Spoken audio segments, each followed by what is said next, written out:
ಎಚ್ಚರಿಕೆ.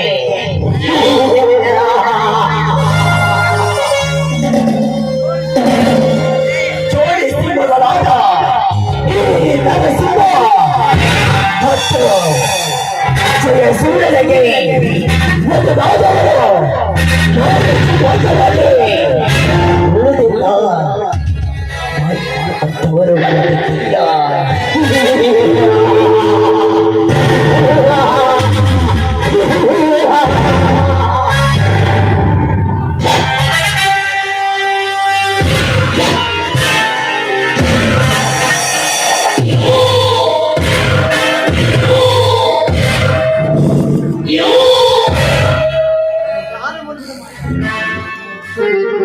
ನಾನು ಮನಸ್ಸು ಮಾಡಿದರೆ ಕೇವಲ ಒಂದೇ ನಿಮಿಷದಲ್ಲಿ ನಿನ್ನನ್ನು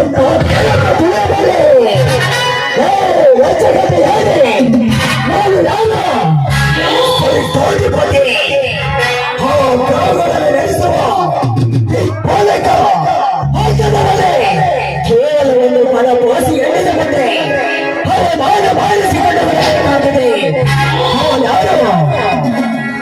ಏನಾದರೂ ರಾಜಮರಾಗಿದ್ದಾಳೆ.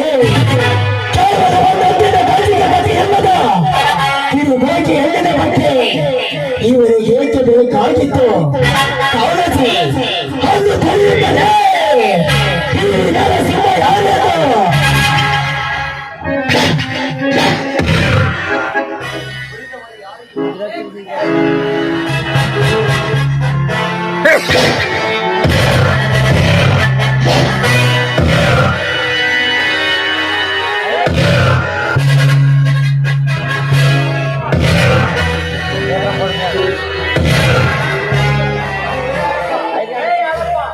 ಹಾಲಪ್ಪ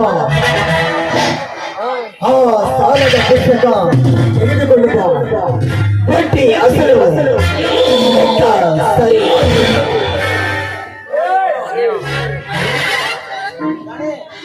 ಹೇಳು ಯಾರದು ಎಷ್ಟು ಬರಬೇಕು ಅಂತ ಸರಿಯಾಗಿ ತಿಳಿಸಿ ಹೇಳು.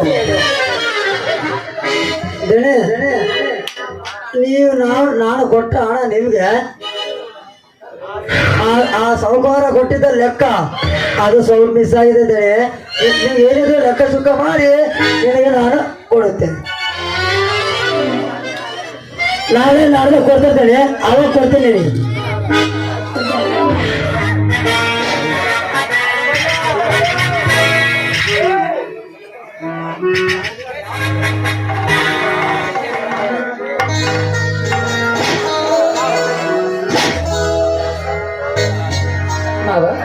ಇವರೊಬ್ಬರು ಅನಾಥರು ನಮ್ಮ ಊರಿಗೆ ಬಂದಿದ್ದಾರೆ.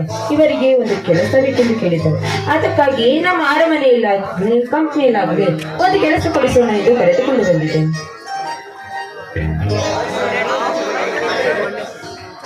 ಐಶ್ವರ್ಯ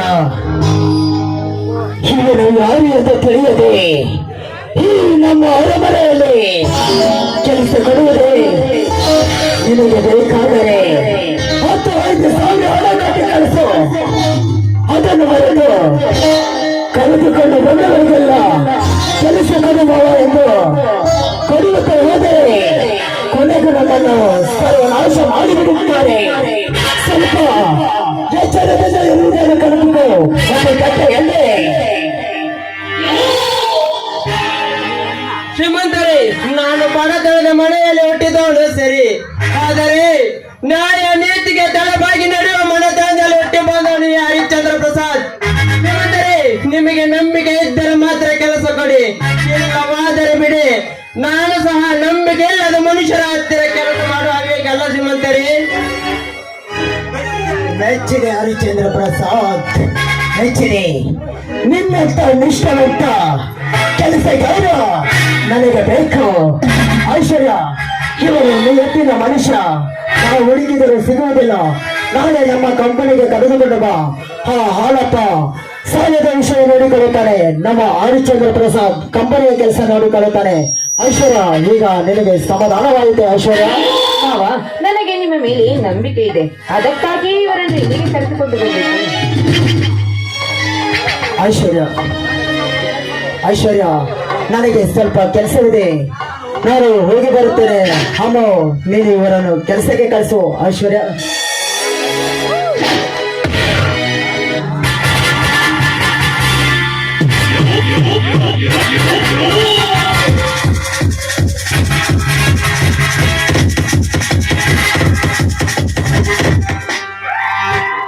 ಐಶ್ವರ್ಯ, ನಿನ್ನ ಸಹಾಯದಿಂದ ನನಗೊಂದು ಒಳ್ಳೆ ಕೆಲಸ ಸಿಕ್ಕಿದೆ.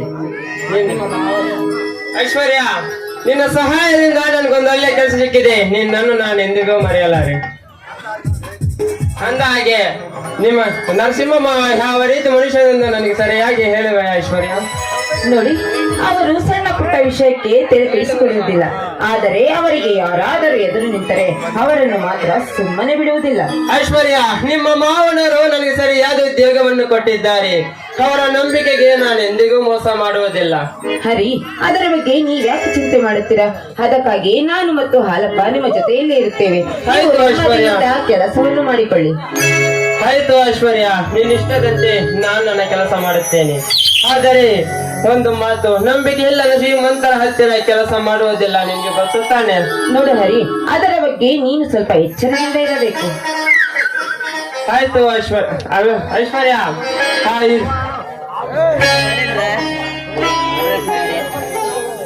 ಐಶ್ವರ್ಯ, ಕಲ್ಪನೆಯ ಲೋಕದಲ್ಲಿ ನೀನು ನನ್ನ ಕಣ್ಣೆದುರಿಗೆ ನಿಂತರೆ ಆ ಸ್ವರ್ಗದಲ್ಲಿರುವ ಅಪ್ಸರಿಗಳೇ ಬಂದು ಈ ಕರೆಗಿಳಿದರೂ ಸಾಟಿಯಾಗಲಾರರು ಈ ನನ್ನ ಪ್ರೀತಿಯ ದೇವತೆಗೆ.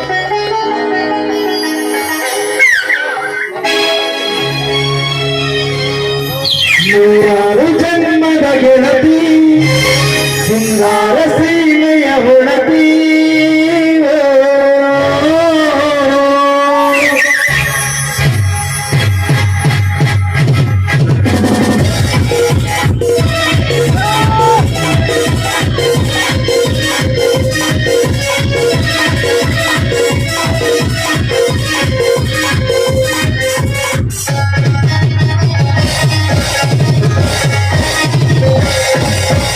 ನೂರಾರು ಜನ್ಮದ ಗೆಳತಿ, ಸಿಂಗಾರ ಸೀಮೆಯ ಹೊಣತಿ. ನೂರಾರು ಜನ್ಮದ ಗೆಳತಿ, ಸಿಂಗಾರ ಸೀಮೆಯ ಹೊಣತಿ.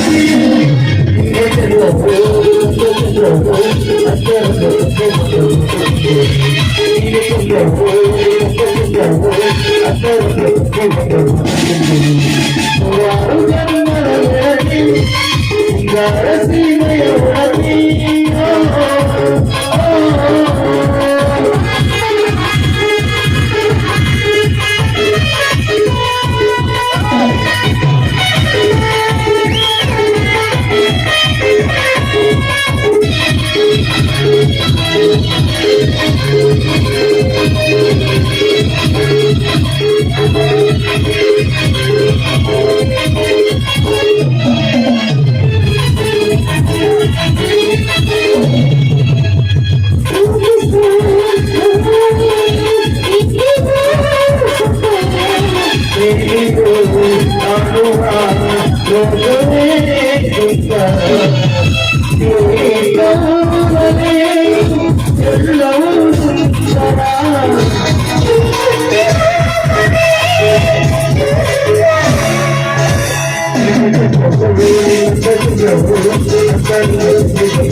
ಸೀಮೆಯ ಹೊರತಿ ಯಾರು ಸಲ್ಲದ ಗೆಳತಿ ಸೀಮೆಯ ಹೊರತಿ